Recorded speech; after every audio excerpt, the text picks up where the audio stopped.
Welcome, everybody. My name is Alexi Bracey, and I am starting this great challenge off speaking about joy, gratitude, and happiness. So, just a little bit about myself. I am a Resilience with Heart mentor working primarily with women, showing them how to improve their resilience skills so they can get over their empty nester syndromes, their loneliness, their depression, unexpected deaths or divorce or whatever.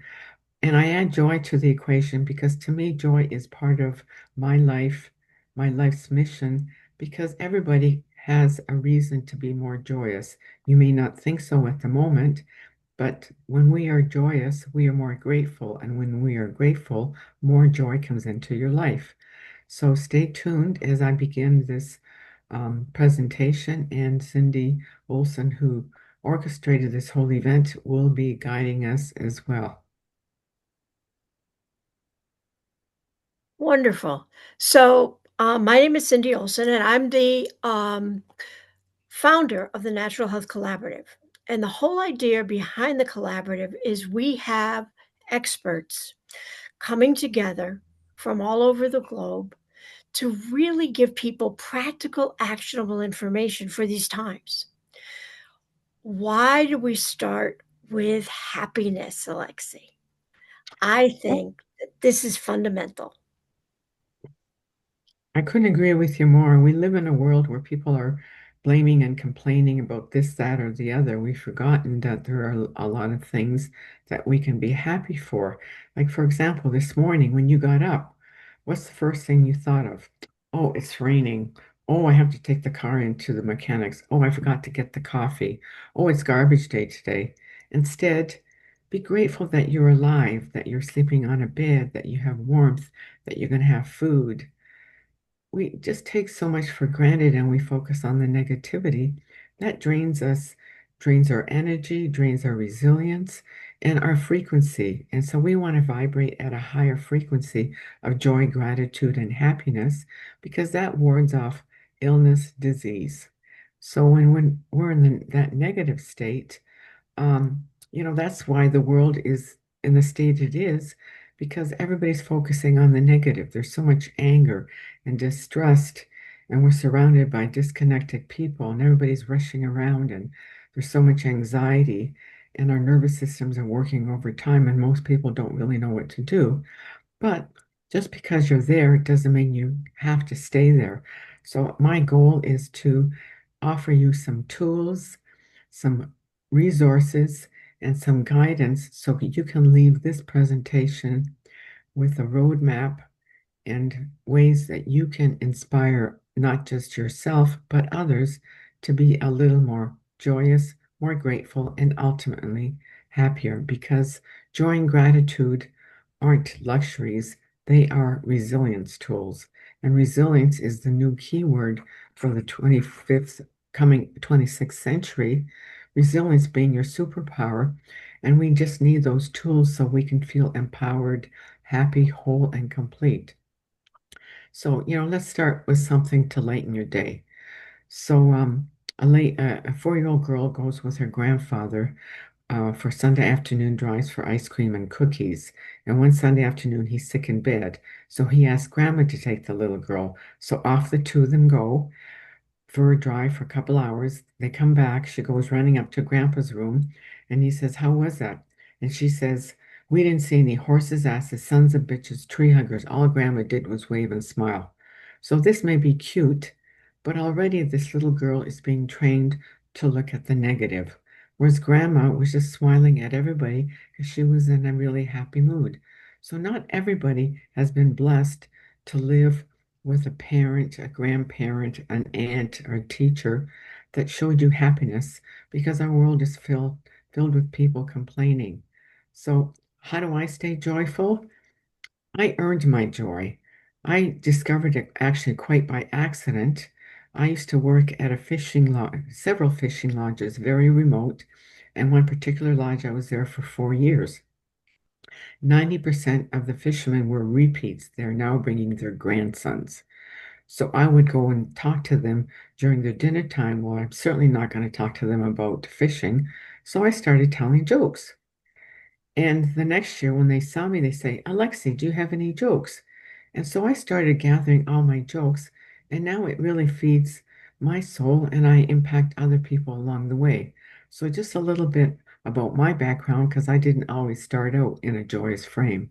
I was diagnosed with cancer more than 25 years ago. It was my resilience, my mindset, and some lifestyle changes that enabled me to be cancer free in a year's time without medical intervention. So then I proceeded to help many people along the way. And then the joy just sort of kindly fell into the equation, and it made people more confident that they were going to achieve what they wanted. Then, unfortunately, an accident ended my career as a chef, which impacted my finances.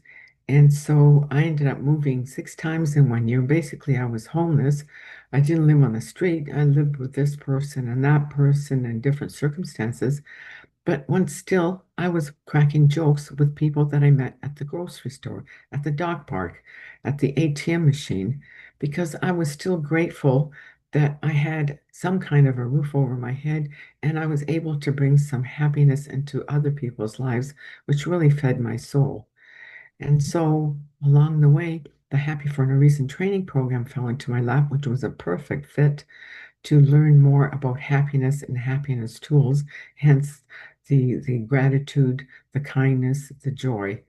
And so, you know, joy is not a habit, it's a mood that you're in. And I really suggest that you make a conscious effort to be in that mood of joy every day, even though the circumstances around you may not be perfect. Joy is something you practice. And the more you practice, the stronger it becomes. And automatically, it feeds you mentally, emotionally, and physically. So today, unfortunately, people are not feeling in a good mood.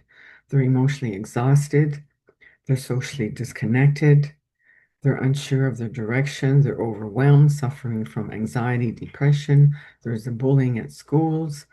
Maybe you're grieving something, a dream that didn't come through, or a loss, or maybe you've been diagnosed with a health challenge.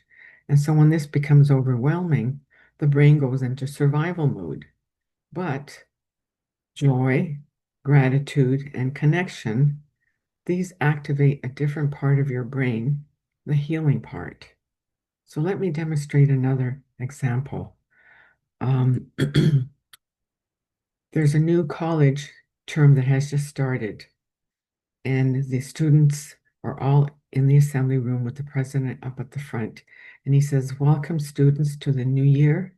You've been assigned your professors, you've chosen your classes, and you know who your roommates are in the dormitories. But I'd like to stress one rule. Only females are allowed in the female dormitory, only males are allowed in the male dormitory. Anybody breaking the rule, first offense, a $50 fine. Second offense, $100. Third offense, $250. And a student stands up from the back and says, How much for season's pass? So it's how you look at the challenges you're getting. I'm not suggesting you want to be in college and breaking the rules, but when things aren't going so well, there's always some kind of joy that you can find it. So I'd like to share my first happiness habit. And it's a 20-second miracle. People love getting hugs, but many of us live alone, and then people just take for granted and don't give hugs like they used to on a regular basis. So, what I suggest is when you get up in the morning, first thing, look in the mirror, make eye contact, give yourself a self hug, and repeat your favorite affirmations. You make up whatever resonates with you. For me, I say, I'm happy, whole, and complete. I am a magnet for blessings, abundance, joy, and miracles. And really look at yourself. Research has shown that the average hug people get when they're in a meeting or meet a friend is like 4 seconds. We need at least 90 or 9 seconds for that joy, for that serotonin and dopamine to really take effect. So, what I would suggest is share with your friends, share with your family. The most important thing is eye contact. Really look at yourself in the mirror and give yourself the self hug because after all, you deserve it. So, everybody right now, we can't look in the mirror, but look at the camera and give yourself the self hug and saying, I am happy, I am healthy, I am whole, I am complete. And I promise you, you will feel better. What do you think, Cindy? That felt great. Now, I'm going to ask you because I know I live in LA and there are so many dogs around and so many people living alone, but they have a dog or a cat or a bird or something like that. What do you think about that as quote unquote addition or maybe even a substitute for human contact? Well, definitely for people that are solo, I highly, highly recommend a pet. Um, and preferably, if you can, two would be better, but definitely one, whether it's a cat, whether it's a dog, whether it's a canary, whether it's a mouse. The YouTubes you see on social media about how animals connect with their humans is absolutely outstanding. It does raise your serotonin and dopamine. It lowers your cortisol, especially if you come home after a hard day's work and you're caught in traffic or whatever, because your dog is always happy to see you. He's always wagging his tail. They say, you know, if you want to be like God, be a dog because they don't bear grudges. They're always happy. They're wagging their tail. They don't care whether I have to spell this because I have dogs, and so they'll know. If I say, let's go for a WALK, right away they come running. If I say, do you want a TREAT, they come running. They haven't learned to spell yet, but they know the words. So I just. And the same thing, my cat. I have a cat as well. My cat sleeps in the crook of my arm at night for an hour or so, and it's the purring. Purring has been shown to heal bones, but purring is relaxing and it's the cat tells you that the cat is happy. So, there's lots of things you can do. Definitely, I highly, highly recommend a pet. I live in an apartment building, and my dogs are very well liked. And whenever they see another person, they go running and they just expect, that hug. And there's a couple of disabled people, and they jump up on their lap. And it's just beautiful to watch. And, it goes around that everybody's joyous with this 5 second, 10 second, 20-second interaction. So really, practice joy and gratitude with your pet, with another pet, because they all love them. I get a lot of attention with my dogs when I'm on a walk, and people go, oh, your dogs are so beautiful. And I'll say, it runs in the family. So everybody laughs. And then I'll say, if I get on all fours when you pet me too, nobody's taken me up on the offer, but I promise you, I would definitely do it. There's just so many ways your animals bring you joy and they can bring joy to another person, whether it's a neighbor, whether it's somebody walking down the street. For example, I'm standing at a stop with my two dogs and I'm giving them a treat. And there's a lady there with her 4-year-old daughter, and she's watching me. And I say, do you want to give them a treat? And her eyes are as big as saucers. And so I put a treat in each one of her hands, and she gives them to the dogs, because I have two, and she just squirms with glee. I see this little girl 2 months later walking down the street. She still remembers. That is amazing. So we think that we can't have an impact on the children that are around us, but you did that in a very beautiful way. Yeah, I mean, I just didn't think twice, and they laughed, I laughed, and then when they see that dog again or a similar dog, they'll think of it and it'll bring a smile to their face. So we forget those feel good moments because we're so wrapped up with the negativity. So, I Mhm. really stress resilience. It's not bouncing back, it's bouncing forward because Mm. resilience is not the absence of difficulty, it's the ability to move ahead and look at things on the brighter side.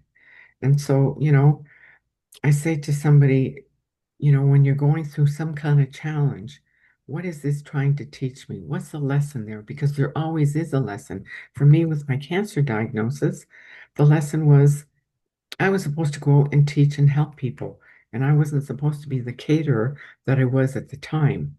You know, when you break up with your Mr. Wonderful, you'll meet somebody even better. The sale of that, you didn't get the sale of that house, a better deal came through. You didn't get that job you applied for, another better opportunity happens. There's always something positive in a negative situation at the moment. We just don't really see it at the time. And so this really cute story really resonates with me. This little boy is bored at home and he decides he wants to go and meet God.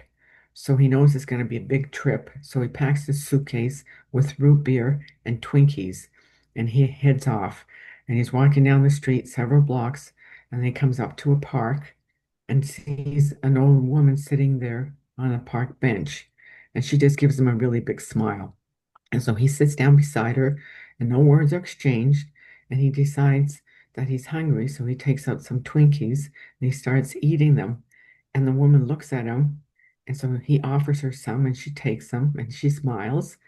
And then after a while, he decides he's thirsty. So he takes out his root beer. And then the woman looks at him. And so he hands the woman, the root beer. And so there they sit in the afternoon eating Twinkies and drinking root beer, and no words are exchanged, just lots of beautiful smiles. And then he decides, well, I think I better go home. And so he gets up, takes a few steps, then turns around and runs back to the woman and gives her a big hug. And she gives him the most beautiful smile. And so he goes home, he's skipping, he's happy, and his mother says, where were you today? You've been gone for quite a while. And he says, I had root beer and Twinkies with God today, and she has the most beautiful smile. Meanwhile, the woman goes home and she's quite happy too. And her daughter greets her at the door and says, Mom, you look so happy. What did you do today? And she says, I sat in the park with God today, and he is a lot younger than I thought. So little things that can bring joy to people, like me petting the dogs, like this little boy giving the Twinkies and the root beer to the old woman. You never know how you can impact somebody's life by just a kind gesture. You know, like I said, that everything is there to teach you. A beautiful story. I can't remember the name of the marketer, but he shares a beautiful story. It's Christmas Eve, is in an airport. He's flying home and he decides he's got time, and so he's going to go to get a cup of coffee. And so he approaches the barista. He's standing in line, and he notices that she's having a really animated conversation with all the people standing in line. And then finally, when it's his turn, she says, "What can I get you?" And he says, I want that double pumpkin spice latte. And she goes, and you want some more whipped cream on it, right? And he goes, yeah, I think that's good. And I'll even put some Twinkies on it. And so they're sharing a conversation, and he's saying that he's going home for the Christmas holidays. And then she gives him his coffee, and she says to him, he says, now when you go, when you go home, I want you to share beautiful memories, make beautiful memories. And when you come home, stop back at this coffee shop, and I want you to tell me what memories you created. And so he takes his coffee and he leaves, and he takes a few steps and he thinks, I got to go back to this woman. So he goes back to the barista and he says, it's Christmas Eve. The worst place to be is in an airport serving coffee. What gives? You're so happy and radiant. Just pouring coffee? And she corrects him. She says, I'm not serving coffee. I'm pouring happiness into people's lives.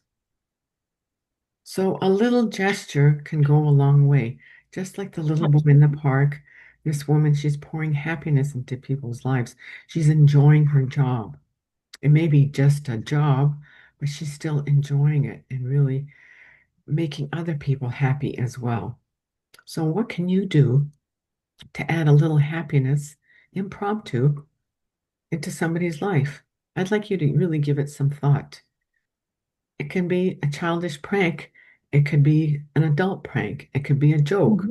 Not everybody's into jokes, but that's okay. When I was a child, I I saved, this is when newspapers, when you got the daily newspaper, and I saved the newspaper from the year before, and I handed it to my father. I must have been, I don't know, 12, 15, I don't know. And I gave my father to read the paper, and he read the whole thing, and then I gave him the current one, and he didn't even notice the difference.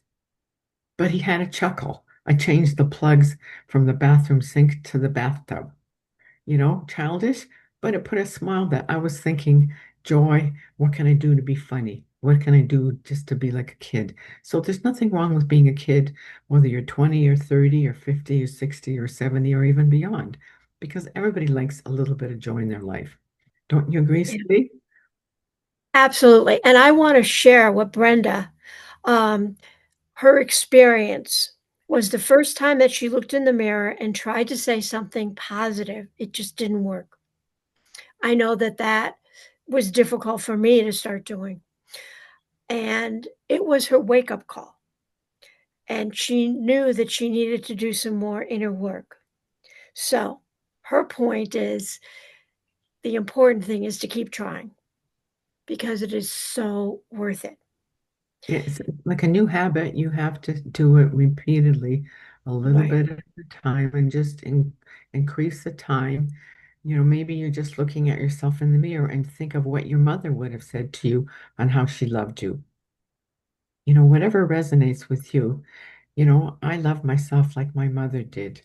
I remember when my mother used to hug me when she put me to bed and read me bedtime stories. Whatever it is, think of a memory where you were happy, and that will certainly help you a little bit. Absolutely. So you talked about um, a little bit about the hormones and what hormones are good for, our well-being and health and happiness and what aren't. Could you go into that a little bit more? Well, absolutely. That's the whole purpose of me sharing jokes with people because number one, laughter has been shown to promote longevity. Laughter lowers cortisol, the stress hormone, and it raises serotonin and dopamine, the feel-good hormones that feeds good brain health. So a little bit of laughter goes a long way. Not everybody's into joke telling. I mean, there's a well-respected online person. He shares his dad jokes. They may be a little bit corny, but it's worth the effort and it's worth a chuckle. So whatever you can do to bring a smile onto people's face, smile at strangers when you're walking down the street. And again, the most important thing is make eye contact because everybody likes eye to eye because it makes it more personal, not flippant. And when you say thank you, mean thank you. Don't just say flippantly thanks. Thanks for the change, thanks for the gas, thanks for the groceries. No, say thank you. It's more personal. And if at all possible, ask the person what their name is because everybody likes the sound of their name. You know, thank you, Cindy, for putting on this challenge. Thank you, Alexi, for the gift you have to share jokes. Thank you, Simone, for your gift of painting and inspiring people with your work. Always thanks. Forget it. It's thank you. So, ask yourself, what little steps can you do to add a little bit more joy or happiness into people's lives? So, I do impromptu crazy things. I don't know where this happened because I was always very shy and I wouldn't look at strangers. When I had my catering business and I did presentations in the boardroom, it took everything I had just to talk about what I was doing. I wouldn't approach strangers on the street, forget it. Whereas now I speak to everybody everywhere. So one day I took a pad of post-it notes. I went into a parking lot and I posted, smile, you mean a lot to somebody on every single windshield. I don't know who read them, but I'm sure they got a reaction for it. Like I said, I tell the jokes. I compliment people, like, walking down the street and a woman has a beautiful dress on, and I'll say, oh, I love your dress. That dress would look good on me too, like hint, hint. and they can't help but smile, you know? Buying somebody a coffee in the coffee shop, in the drive-through, people will go, oh, wow, that person did something nice, and they'll be inspired perhaps to do the same thing, because your story lifts other people's spirits, because everybody has something that they can remember that they can share. Because I remember my father taught me how to do this is when the traditional waltzes, the waltz and the tango were prevalent. My father taught me how to tango in the kitchen, you know? I mean, and I remember that's a happy memory. So what happy memories can you think of that bring joy to your face and share them with other people and get them to share likewise? Instead of going to a meeting where at the very beginning everybody's complaining about this, that, or the other, why don't you suggest, okay, as we start the Zoom meeting, everybody share one happy thing that happened to you in this past week. People will do a double take, I tell you, but it will Mhm. really make an impact. And they'll go, wow, I forgot that, I can do little happy things for people and make them feel like they're important, like they're listened to, and maybe it'll trigger something in them. So have we got a question there, Cindy? Well, I think we just went through Thanksgiving, and I know that even though for me, I cook a lot and I serve a lot of people and things like that, I feel like that woman in the story in the airport on Christmas Eve because there's lots of people that are infirmed or living alone and they can't really get a good, meal together easily. And especially a turkey, even a small turkey is like 10 pounds. And to pick that up and everything like that. So I think it's really easy. I get a turkey, usually 20 pounds at least, and I got a lot to share, right? And so I make sure that I, do sweet potatoes and various vegetables and things like that. So it's not just a turkey that I'm going to bring someone. And I make up, you know, how should I put it, dinner plates so that people will be able to have something really nice. But I think the most important part of that is actually delivering it. Oh, that, Because when you bring food into people's lives, right? It's like we're sharing a different kind of fellowship. And then, I try to put something maybe they would not usually eat, right? So this year I got a really good deal on Brussels sprouts, right? Because unfortunately the squirrels ate all my Brussels sprouts, but that's okay. Um, so what I made sure is to have them tell me a Brussels sprout story, right? When they first saw it, what they first and then I brought because Brussels sprouts kinda grow like on a tree thing. So I cut the top off so people could see it and see what they look like. And a lot of them, even though they were late in life, they had never seen that. So it was a way for them to connect with the natural world while they were eating a traditional, quote unquote, Thanksgiving dinner. And it was just so wonderful. After I would leave someone's house, I would feel so happy, Oh, I just right? feel happy with you sharing that story, Cindy. I can't imagine how grateful these people were, not only the meal, but the act that somebody took the time to prepare this and to bring it over. That is absolutely so beautiful, and it's a lesson that we can all take part in. It doesn't, maybe not a meal, but everybody can do something for someone in a small way. We've got Christmas coming up. There's a lot Right. of people, that don't have the resources for a turkey dinner or are maybe alone. Find the solo people that live alone that maybe don't have a family, and we can share a little bit of joy and a little bit of love to these people. I mean, what a beautiful gift, absolutely beautiful gift. Well, the other part of this is I was invited to someone else's house, right? because I am alone. And so I have, how should I put it, people that are close support system around me.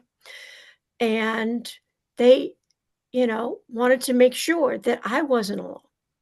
So what has happened over time is you're going to build a community, right? And so we went, you know, about 20 miles away. And what was amazing was I cut some herbs and then we made herb right? That I had already used grape, basically. After the grapes are done and everything like that, you want to cut back the plants anyways. So I let them grow out and I made wreaths. So it would be just easy to put the herbs in. And we had so much fun sitting around, talking, making something. So it wasn't all just about food and music or TV or something like that.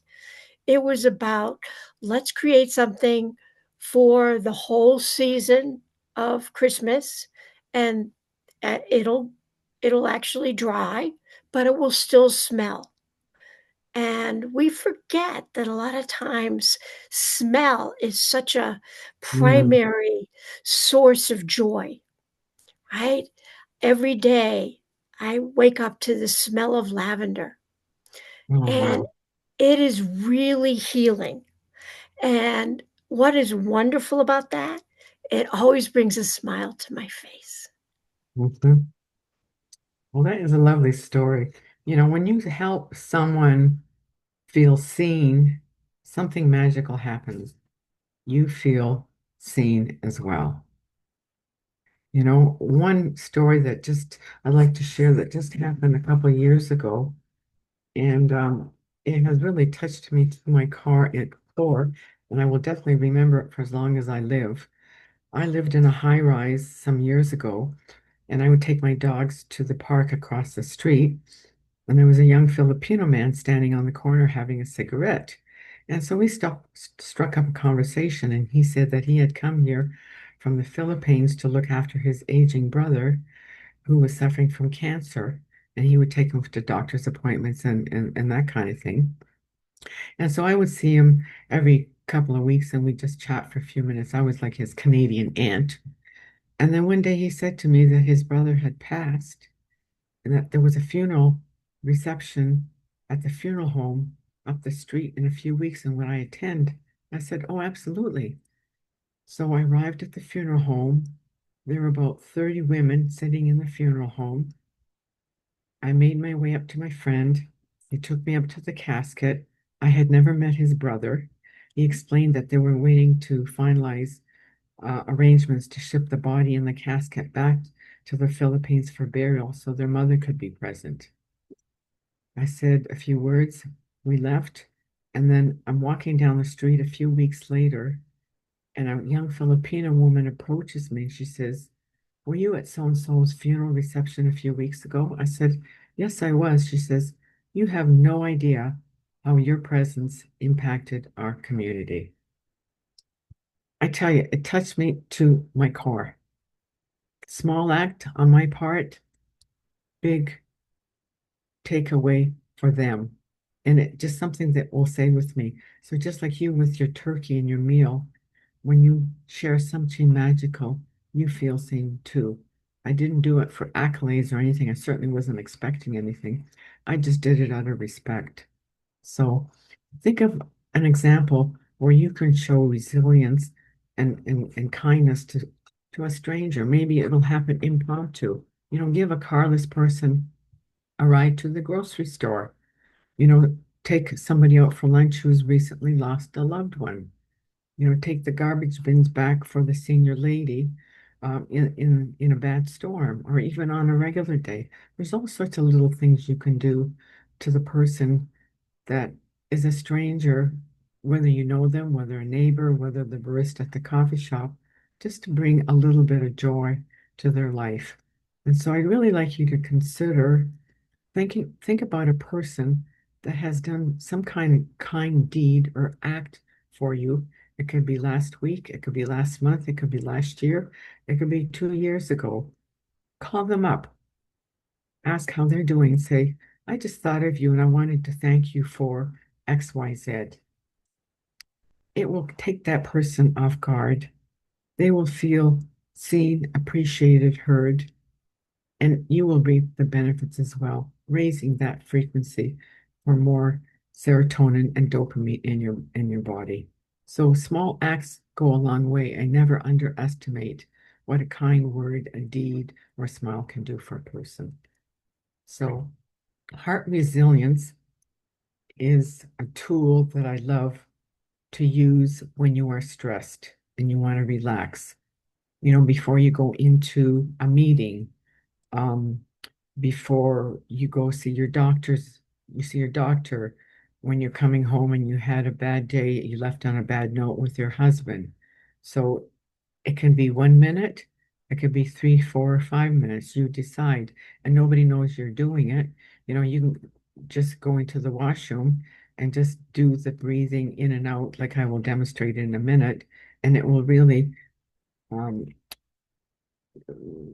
um, balance your parasympathetic and sympathetic, so your heart breathes at a good rate. So you can do this sitting, or well, I'm sorry, you're doing this sitting, but you can close your eyes if you want, or you can keep your eyes open, palms up if you so desire, or palms across your heart, whatever you want. So we're going to inhale for 5 and exhale for 5. So we'll do this several times and then I'll walk you through the exercise. So let's inhale for 1, 2, 3, 4, 5. Exhale 1, 2, 3, 4, 5.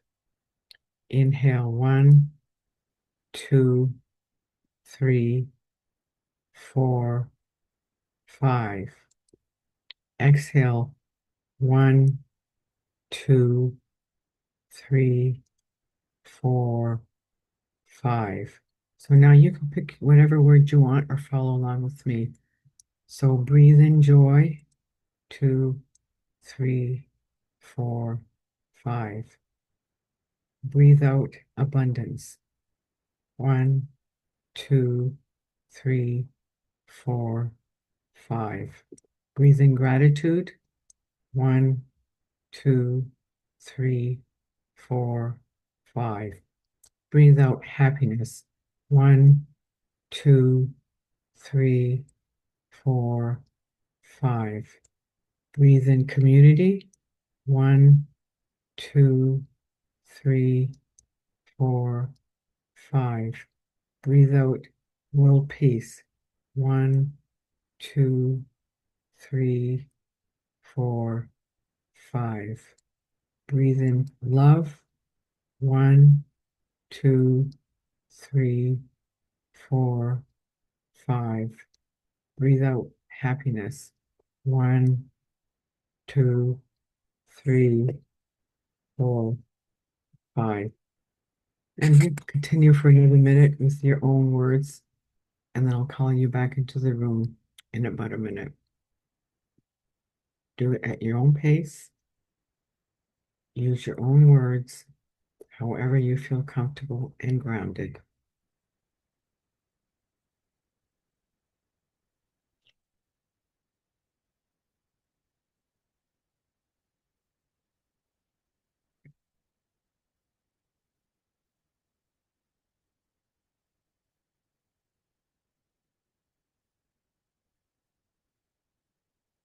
Okay, one more time, and then when you're ready, come back to the room and open your eyes.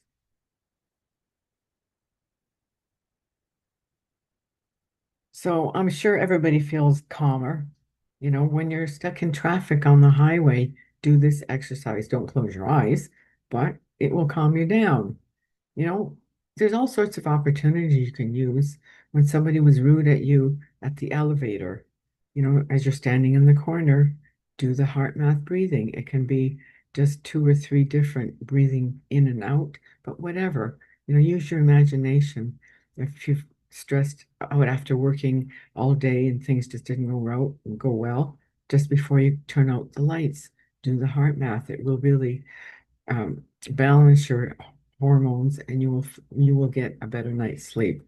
So, as an example, a guy goes into a bar and he orders 3 beers and he drinks them. One, two, three. The bartender says, the beer goes flat really quickly. Why don't you just order one, drink it, order another one, drink it, and order a third one, and then drink it? The guy says, yeah, that makes sense, except I made a pact with my 2 brothers that whenever any one of us is in a bar, we drink like all 3 of us are present. So that's why the one, two, three. Bartender says, okay, that makes sense. So he becomes a regular, comes in, orders his 3, and then he orders another 3. And then one day, excuse me, one day he walks in and he only orders 2. And the bartender says, I'm sorry for your loss. And the guy says, oh, no problem. He says, my wife and I just became Baptist, so we can't drink, but that hasn't stopped my brothers. So it's how you find happiness, joy. Drinking beer may be your go-to. Not everybody, but I'm sure there's all sorts of ways you can find to bring a little happiness into your life. For example, I call them joy habits. um, you know, they say we shouldn't be sitting at a computer 3, 4 hours at a time. After an hour, it's been suggested to get up, move around, you know, pet your dog, pet your cat, make yourself a cup of tea. Um, look at yourself in the mirror to remind yourself whatever affirmations you have, say those affirmations. Maybe do a yoga stretch, a self hug, lift listen to an uplifting song. What comes to mind for me is I remember when Chubby Checker came out with the twist. So as crazy it will sound, people think, oh no, I'm not going to stand there and do, dance or whatever. Nobody's around. It doesn't matter. And you know what? Even if you're in an office, you'll get the whole office to stand up and start singing or dancing or doing the twist. Be a child. There's nothing wrong with being a child for the day, for a minute, for an hour. So what examples do you have, Cindy, that you your joy snacks? Well, it's funny you bring up, dancing because I love music and I'm actually a really terrible dancer. And I was because I have a disorder, which my balance is not so good. So dancing, a lot of times I ended up, falling down. But I've learned how to fall. So I'm not scared or anything like that. And the other thing is, I realized that if I take my shoes off, now I'm lucky, I live in Southern California. It's really not, the earth doesn't get that cold. So I'm not saying you should do that in a wintry place like Elizabeth is from. Um, but I would say dancing just for a couple minutes outside or just shaking your body, right? It lets go of that stress. And I saw this amazing video of a chase of a cougar going after a deer. And it was like this long chase, but the deer was able to outrun. And then I was like, wow, the video is still going on. What's going on? And the deer shook for about 30 seconds, really hard. And then it just walked normally and went about its day. So that actually started a whole investigation of how shaking can reset your nervous. Mm, And I think, the natural world has so much to teach us. oh, And awesome. when I'm really stressed, instead of just dancing, I shake. Well, good for you. And another thing that say is really good is humming, because humming balances your vagus nerve. So, you can hum anywhere you want. Hum while you're making dinner, hum while you're making a cup of tea, hum while you're making the Zoom meeting to start, hum as a break. So there's all sorts of things you can do to break up that monotony and just to, bring more joy into your everyday. Little habits make a big difference because joy doesn't need a vacation, it just needs an invitation. So I'd like to talk about loneliness because the world is full of very lonely people that are alone. as in solo, but also people that are alone in relationships where they do feel alone and not connected. But, if for those of us that are living alone, connect with like-minded people. That is really very important. There are different groups where you can connect and go there physically. There's online Zoom groups that meet on a regular basis. You know, really connect with yourself. It's really very important. And then you can share how you're feeling, and ultimately they'll share how they're feeling, and you may have something really in common to to uh, to discover. Because loneliness is really is the key to discovery, your self-discovering. What really feeds your soul? What do you like? You may like to belong to a cooking group and get together once a week for meals. That feeds your soul. Maybe it's a book club, whatever it is, because loneliness is like I said, the doorway to rediscovery. And so, choose that tool that gives you connection. What is it that you're interested in? Email your friends and ask them, what do you do to stay happy and not lonely? Especially your friends that maybe are single. Reach out to at least one person every single week, not a text, but a phone call, and say, I just wanted to pick up your spirits and ask you what can I do to put a smile on your face? So there's all sorts of little things to do. Being lonely or alone, being lonely is a choice. So, but there's a difference between being alone and lonely. You can be alone and still happy and thriving in, making strides in whatever it is that feeds your soul. But loneliness, it's an enemy. It really creates havoc with your mental and emotional and physical well-being. So, what things can you do to circumvent loneliness? I'd like everybody to think of at least one thing they can do starting today that you can maybe share with a friend, a colleague, or write a post about it, or read a book about it. Read books that really inspire you and lift your spirits. There's just so much you can do. There's a lot of resources out there. You don't have to be a solo player. Reach out, like the craft cards used to say, reach out and touch someone. So touch someone because you don't know what they're going through as well. You know, um, think of a childhood memory that made you happy. Dig up some photos from your childhood. Dig up um, some books that you read and sort of put in the wayside. There's all sorts of things you can do. Do you have any suggestions, Cindy? Well, I would like to actually hear from Elizabeth, Patrice, or Cindy, some of the other people here, but just something really quick. I text a lot of people on a regular basis, and I also WhatsApp them. So I think in some ways, although we're really separated much more physically than we ever have been, I think because of aftermath of the pandemic, it's actually really pretty easy to just say, I say a lot of times, send in love, and I actually mean it. I really focus on them during that time. And it has the after effect, just like giving food, you know, it makes you feel better. Great idea. Great idea. Okay, so ladies, let's hear some shares. I think with me, it's that conscious decision to have the meaningful conversations. I know often I let myself get caught up in my busyness, and somebody might pop over, and we have someone that's staying on our place, and they might, just start chatting with my husband, and I'm like, oh, I'm just so busy, but I make the conscious decision, no. There's someone here. I'm going to sit down and have some meaningful conversations. And it just makes for a much lovelier day. And then you'll never be alone. Great idea. And you lifted their spirits as well. So works both ways. Anybody else? Thank you, Patrice.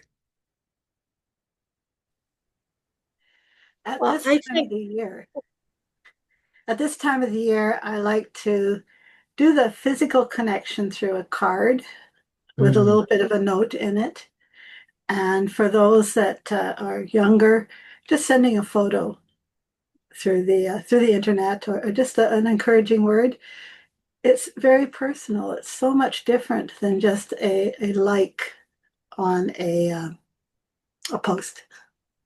I couldn't agree with you more. People have forgotten how important it is to get a physical card, not a text, but a physical card. It does really put a smile on your face. That's a great idea. Yeah, it's something delivered just for you. Hmm. Awesome. Very good. You Thank get to you. keep it as well. That's right, exactly. And post it, where you can see it. Somebody thought of me. Thank you. You're welcome. and I also love what you put in the chat, Elizabeth. You talked about chatting with a bus riding friend. A lot of times we know people in passing, right? But we don't really build a relationship with them.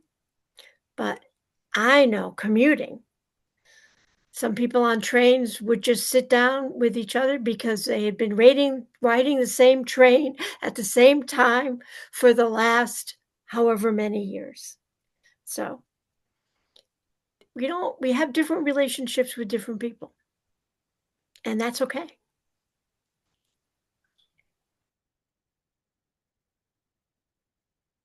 Okay, I'd like to share a really story that really touched me. Um, when Christopher Reeves was first in the hospital after his surgery, the door swings open and this doctor runs in with a stethoscope flying with his Hungarian accent, and it was Robin Williams. Robin Williams and Christopher Reeves were very good friends, and Robin Williams was instrumental in getting Christopher Reeves' mental outlook to be one of positivity after his really life-changing um, experience when he fell off his horse. And he said that the happiest 3 months of his life were when, with his scientific research he did, he was able to impact so many people's lives. Small gesture, it wasn't the equestrian, it wasn't Mr. Superman, it was how he impacted people's lives. In Canada, 40 years ago, we had a 16-year-old boy, Terry Fox, who had lost his one leg from the knee down, and he decided he wanted to bring cancer awareness on a big way. So he set out to run across Canada to raise money for this. Unfortunately, he didn't make it all the way across Canada because cancer did take his life. But 40 years later, the Run for the Cure with Terry for in honor of Terry J. Fox is still active every day, and he's raised like something like $40 billion for cancer research.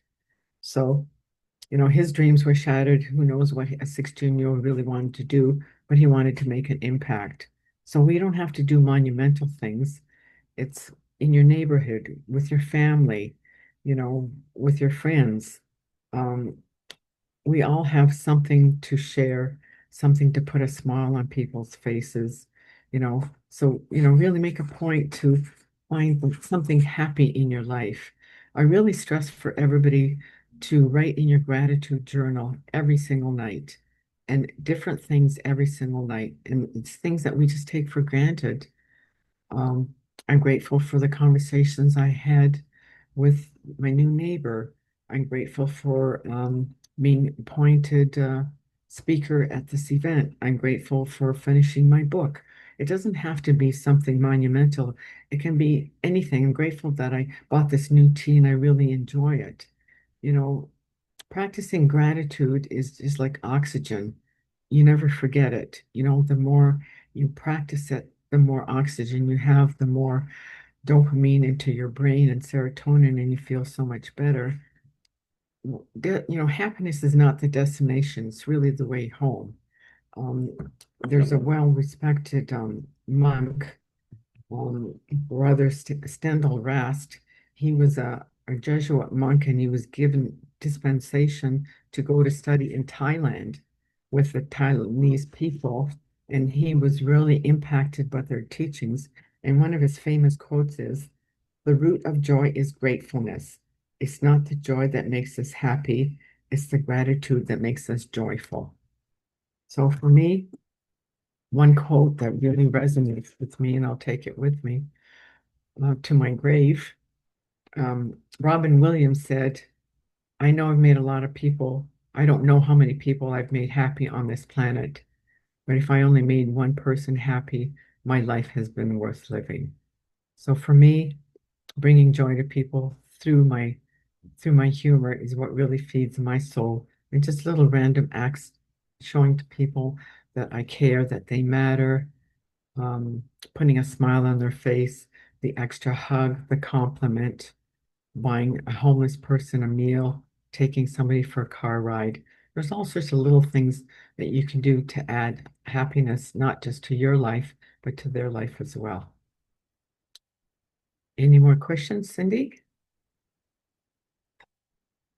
Well, I would like you to really talk about the idea of resilience in this time because, you know, it seems like it's getting a little crazier and crazier, not just politically and economically, but socially. I mean, I actually ride buses and I see people getting on with slippers and bathrobes and, pajamas. And I'm like, well, I know it's like play clothes all the time, right? But that seems a bit much. So maybe I'm just an old lady now and Well, maybe think, it could be an attention getter too. You don't know. okay, Maybe they're lonely and they think, well, if I dress a little differently, people will talk to me and maybe offer me a compliment, a hug, maybe buy me a cup of coffee. Like, you just don't know what's going on in people's lives. Like I said, because everybody's going through some kind of loss or grief or trauma. So for me, to build your resilience is to build happiness tools around you to show that you're grateful for what you have, for what you've had, and what for you aspire to have. So it's not material things, it's emotional things, it's mental things that really feed your soul. Read about stories of people that overcame hardships. How did they do it? It was mindset. I believed I can do it. People that have survived the Holocaust, it was mindset, it was resilience. I'm going to do it. You hear of stories like Anne Frank that, hid in a closet for, whatever length of time it was. And, the guy that wrote Man's Search for Meaning, the same thing. In spite of his hardships, he found something positive, something meaningful to overcome. Some of the institutions in the States have decided to get the inmates to do something more meaningful and resilient to care for pets. So they're not worried, they're not focused on themselves, they're focused on somebody else, some other thing. So, to overcome your resilience, you're not the only person experiencing whatever challenge you're having. The world is full of all these people. Reach out to people and touch them with a kind word. The daily gratitude hug, self-hug is really important. I can't stress it enough. And take the time to listen to people when you're talking to them, like really making the eye contact. Give them compliments while you're walking down the street, at the elevator. Stop just focusing on poor me. Focus on the other person. How can I make them happier? Because then you, in turn, will be happier. I don't share jokes and tell people funny stories for myself. I'm doing it because it feeds my soul when I see that they are happy, that, it changed their modus operandi. You never know, maybe that person was thinking of committing suicide and somebody took the time to share a funny story or offer a compliment or even give a hug. I've even asked strangers at the coffee shop for a hug because I live alone too. And unfortunately, my dogs don't know how to hug me. I can know how to hug them, but they can't hug me. But, people love hugs, even if it's a stranger, like who cares? I mean, I approach construction workers at a park and I'll share a joke. Why not? They're human beings. They're doing a job. Maybe it's mundane. Maybe they have to pay the bills. Maybe there's lots of problems going on in their personal life. So when I share a joke, it changes their mindset and they maybe think, oh, well, I'm going to share a joke too. And, here's this lady out of the blue. She shared a joke. So, maybe my life isn't that bad. I heard a joke. I've got a job. I'm going to make somebody happy too. You never know what kind of impact you will have on a person. And sometimes you never will. But that's not the point. The point is you made every effort to use your talents, your gifts, your skills, your knowledge to impact somebody's life, even in the smallest way. Like, look at the stories about dogs being rescued at animal shelters. They go from a cowering dog to a dog that, wags its tail and sleeps on the bed beside you because you gave it some love and you showed that you cared. So, you can't be wrapped up in your negativity. You have to find positive things in your life because there is always something positive, like I said, in spite of something negative going on in your life. Like for me, I must admit, a lot of my friends have fallen by the wayside. Some have passed. And trying to find new friends, I decided I'm going to start a Resilient Women's Wisdom networking meeting. And we meet twice a month just to connect and share stories, uplifting stories. And if you're having some challenges, what can we do to uplift one another? Call a person impromptu after you've been on a Zoom meeting and somebody shared that they were having problems about something. Find out who they are, connect with them with LinkedIn, and give them a call. Send a card. There's all sorts of little things you can do to focus on improving your emotional resilience.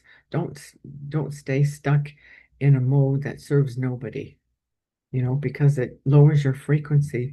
And we don't want to be vibrating at a place of anger or fear. We want to be vibrating at a place of joy, happiness, gratitude, because that's what life is all about. Yes, it's hard. Yes, people have trauma, but look at the other person. You don't know what's going on in their life. Like, for example, people have traumas with their parents. I just finished taking a really great program, Heal Your Past, with Lynn McTaggart, and she said, rewrite the story. When your mother scolded you in front of your friends and you were really embarrassed, rewrite the story. What could you have said to her then? Now the adult child saying to her, Mom, I don't really appreciate being talked down to or whatever. There's always a way you can look at things in a positive frame. Don't let negative events keep you a prisoner. There's a really powerful story. Two prisoners of war are walking on their way to freedom, and the one says to the other, so did you forgive them? To which he replies, no, never. He says, then they still have you captive, a prisoner in your mind. So don't hold grudges, don't hold ill feelings. Let it pass. If you don't want to connect with a person, just send them love. And maybe through the ethos, the energy, it will bounce back to you. But I do things because it feeds my soul, not because I'm doing it to get something back in return. So the same thing, give to people because you're doing it from your heart. Even if you're crying on the inside and you wish more people knew you and understood what you're going all about. Don't stay a prisoner, don't stay a victim. We all have that choice. Well, that kind of brings up when you talk about prisoners, they had no control over their situation, No, right? that's right. So we have big issues in the world. And Mhm. I had to make peace, I know, with the fact that our changing climate is going to make the world less habitable for a lot of organisms, including ourselves. So, how do you separate what you really focus on. In other words, what you can control versus what you can't, and how that feeds into resilience.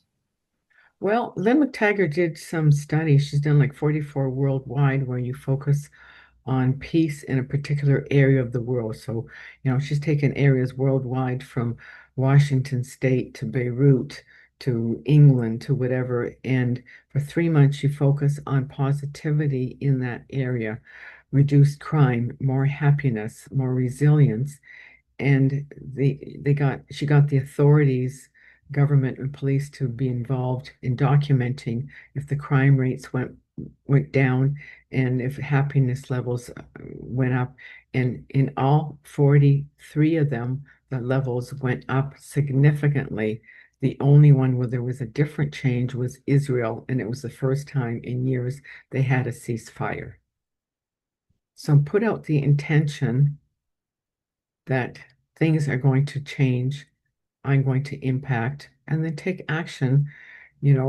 Contact your government officials, start a movement, um, little things like that. You just can't sit around and do nothing. You have to take some kind of action, whatever you're comfortable with, because inaction works absolutely, it doesn't do anything. Nelson Mandela, when he was a prisoner, when he was in jail, he slept on a concrete floor with no blankets or anything for like, I think like 20 years, but he treated his prison guards with respect. And so he became friends with one prison guard who eventually brought him a blanket and bedding, and they became steadfast friends, so much so that when Nelson Mandela was inaugurated and made president of South Africa, the bodyguard that stood beside him was that prisoner, that bodyguard from prison. So when you take action, Nelson Mandela took action in prison to be kind, to show respect. So when you're fighting government and climate change, take action, focus on the positivity of what can happen, not on the negativity, because negativity just breeds more negativity. And then just focus on giving, continually giving, start a movement, connect with other people who can help you. You always focus on the positive, always, always on the positive, even though it may be difficult to do, because you want more serotonin and dopamine circulating through your brain. And do the heart math when you think, oh, I can't do this. It's an overwhelm. Get a buddy. The best thing is to get a buddy and say, look, I need a pick me up. I'm having a really hard time today. What can I do? We're not meant to be solo players, even though we may live alone. I'd like to make a comment. This has been really, really helpful, Alexi. Oh, my And pleasure. you've spurred off just so many different thoughts going in so many different ways. But there's two I'd like to bring up. At one point, I enjoyed a lot of motorcycling, and so learned a bit about the biker culture.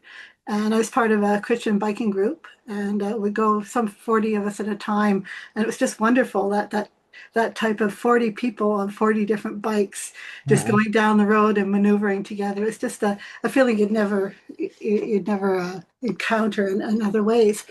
But out of that particular time, there is a imperceptible nod that a biker would give to another biker, and it's the head doesn't even nod, just the eyes just basically look down and up again, very, very imperceptible.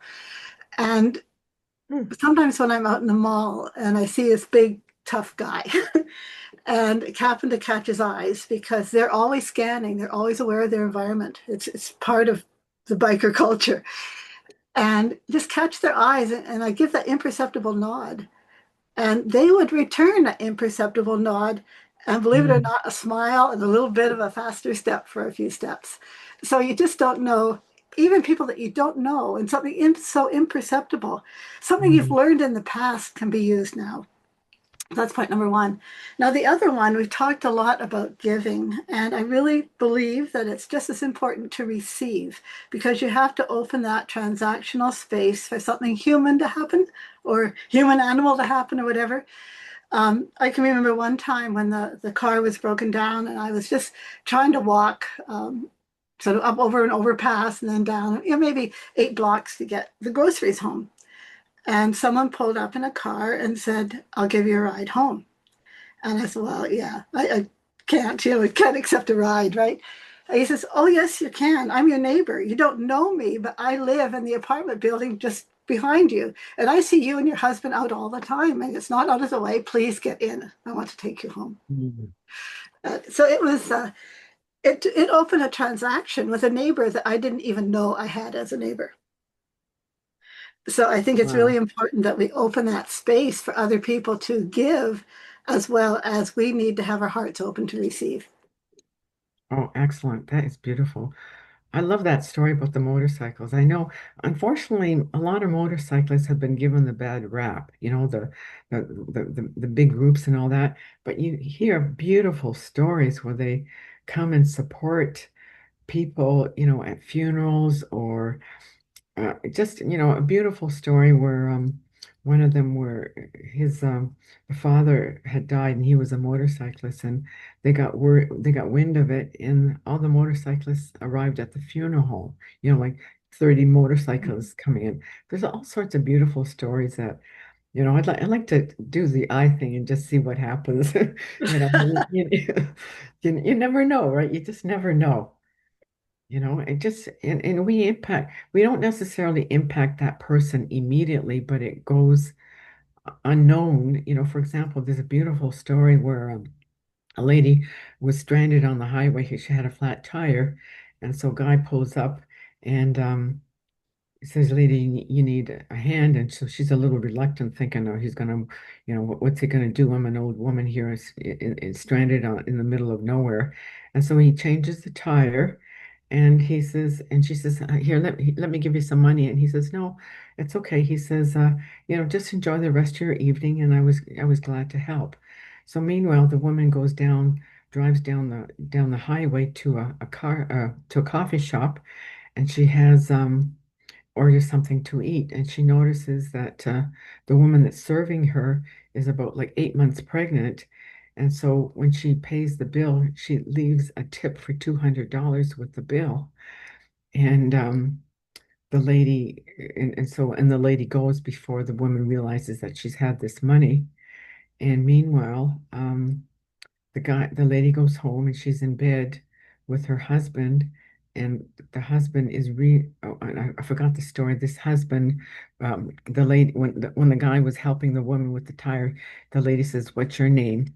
And she says, "My name is Brian Adams." And so now the lady goes home to her husband and she are in bed, and the lady says, "And how was your day today?" She said, "Oh, we got some extra money from somebody today to pay for the bills and our baby that's coming into this world. We're very lucky, Mr. Brian Adams." So you never know how that story or how your kind deed will impact somebody else down the road. So just always be conscious that, happiness and joy and kindness especially goes a long way, because you don't know what's going through that person's life. And like when you shared with the motorcyclist, it probably made his day that somebody made eye contact with him in a meaningful way in the mall. Like you just never know. So thank you. Those are beautiful stories. I really like that.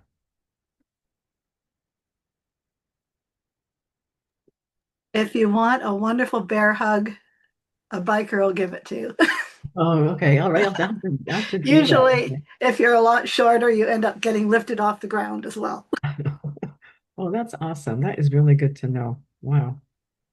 Well, of course, you don't go for the Hells Angels type, but I know, I know, yeah. I know. But they're quite the community. As you're driving across, that we used to take. We both had motorcycles, my husband and I, and we would go from British Columbia to Ontario, and we'd like Oh go to my goodness. Winnipeg and then duck down into the States, and then around and through Michigan and over into southwestern Ontario. No matter where you were, you'd see bikes coming the other direction. You'd put your hand out, and they put their hand out. Like you're just reaching across space to each other, and you pull into a restaurant, and if there's other bikes there, they'll invite you over. Like there's a real camaraderie with Mm. bikers that even if you don't know each other, it's almost expected in a way. Yeah, they At least a nod or a wave, or or that hand reaching out as you're passing one way and they're passing the other. You reach Wow. out. It's Important it's just it's really an interesting culture. And maybe it's changed a lot because this is back in the 70s and 80s that I spent a lot of time biking. I grew up with motorcycles. My brother had a motorcycle. My mom didn't really care if I had a bike or not. Well, I think she did a little bit, but uh, you have to learn how to handle them properly. But your awareness is so high when you are on a motorcycle. And just one more little story, and this makes me really happy, is um, I was going along a straight road, and there was a pasture up ahead, and it had a lot of horses in it. So they could hear us coming. This is a country road in Saskatchewan, so those roads are straight.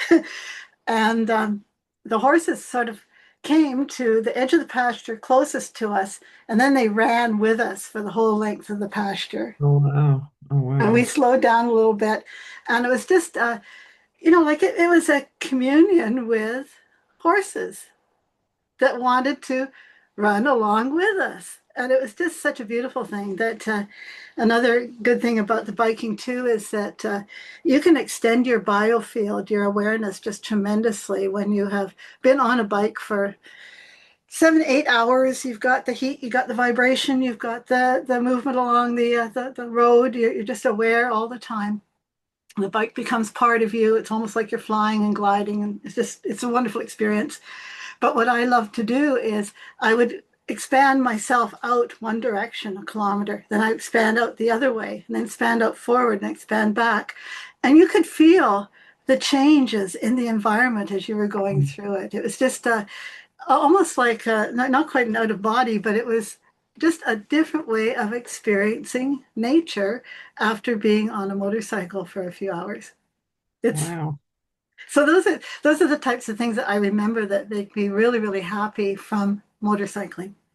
Oh, very nice. That's lovely. Thank you for your share. Wow. I'm going to find a motorcyclist that can give me a hug. Anybody else have a share? Cindy, you have any words?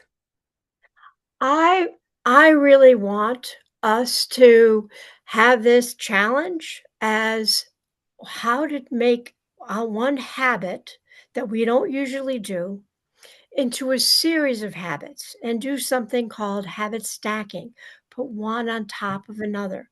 So we usually wake up in the morning instead of, just going in and brushing our teeth. Maybe we could look at the mirror and do some affirmations. So, what were the three challenges that you had suggested people choose one from? And then tomorrow, we're going to be working on some others. Great idea. Absolutely great idea. Do something different. And so that's a great way to end the new year with new habits we're going to implement in 2026. You know, if we want to make changes in our lives, it's up to us. And so this is a great December is a great year to plan for what you want to do, not just business goals, but personal goals and goals that you can share with everybody to impact and make the world a happier place. Could you just go over your three challenges? Okay, well, the three challenges were, I believe the first one was to give yourself a self hug every single day. Um, I can't remember what the second one was. I know the third one was the to Well, one was a mirror hug and affirmation. yes, So when you're looking at yourself in the mirror, right, which is hard for a lot of people to do, um, give yourself a smile and repeat. And I thought you had a really nice affirmation, which is I'm a magnet for abundance, blessings, joys, and miracles. yes. I use that And every day. your second one was a suggestion. Um, reach out to one person and with a message of appreciation, encouragement, kindness. It could be a text of a voice note, call, or an in person moment. and tell them one thing that you genuinely admire or appreciate about them. And then you could do a gratitude journal. At the end of the day, journal 3 things that you're grateful for. And then the next day, 3 other things. So each night is something new. So you're not going to repeat the gratitudes that you've already written down. So it seems like a challenge, but I know I do this, and 3 is really easy to come up with. Right. I just know, and don't forget your heart math breathing, to breathe in the positive affirmations and breathe out another positive affirmations because it really, balances your parasympathetic, sympathetic um, heart state, and you become more resilient to make better decisions, and you'll feel grounded and alive. And, like you said, the gratitude, the self-hug. I've got a few others here. Um, reflect on activities from the past that brought you joy. Whether, like, for me, one of mine was when I was uh, when I was accepted to the Happy for No Reason program. That really brought me a lot of joy, and I had no idea what to expect, but it really changed the trajectory of my life. So maybe it was meeting excuse me, Mr. Wonderful, and you're now happily married to that person. Maybe it was the opportunity to go to a certain college in a certain town. Maybe it was running into your old friend from high school days, and you became best buddies and you were at each other's weddings, whatever it is. So really focus on things in the past that brought you joy, and maybe you can repeat them today under different circumstances for sure. And if you're all interested in being happier at home, I highly recommend to to uh, adopt a shelter animal because you will bring them happiness and they will bring you happiness as well. And don't think that, oh, it's a lot of work. I don't know if I want to do that. You will be very surprised how they will impact your life and bring more joy to your life, and you bring joy to their life as well.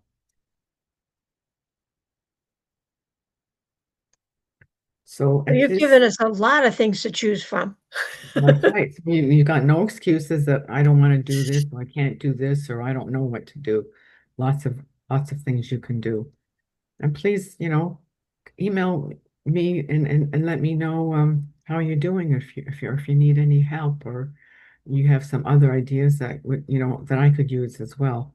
It's all about sharing, it's all about community, and that's how we all grow and flourish and thrive and become better people. Well, that's fantastic. Now, does anyone else have anything that they want to share? Brenda just said, when thinking about sending love to someone or your plant, okay, that makes me happy. Send it from your heart space, not your mind. Very true. They did an experiment with students that spoke to, there were two plants. They spoke to one plant, watered it, and really nurtured it, and the other one they just ignored. And in several weeks, the plant that was ignored died. So, positivity really is where it's all about. Dr. Emoto's famous experiment with the water, 2 glasses of water. Under one glass of water, he wrote the word love. Under the other glass of water, he wrote the word hate, and he froze it, and then looked under a high-powered microscope, the crystals from the love crystals and the hate crystals. The one with the hate was all gnarled, frozen, didn't make any sense, and the other one were beautiful snowflakes or icicles. So it's all about how we talk to ourselves, how we talk to our plants, how we talk to other people, the thoughts we have. It's all about positivity. And when life holds you back because you got through challenges, think to yourself, what is this trying to teach me? Because there's always a nugget for you to be gleaned. There's always something positive to do things a different way, to have a better outlook. There's always something positive.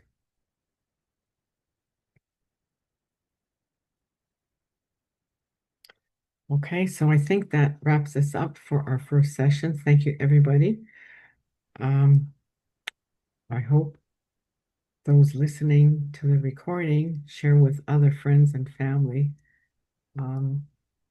because happiness starts from within and we give it outwardly. Happiness is not something we keep to ourselves. Happiness is meant to be shared. And truer words were never said. And so may your days be filled with smiles on your face and joy in your heart. Thank you, everyone. Thank you.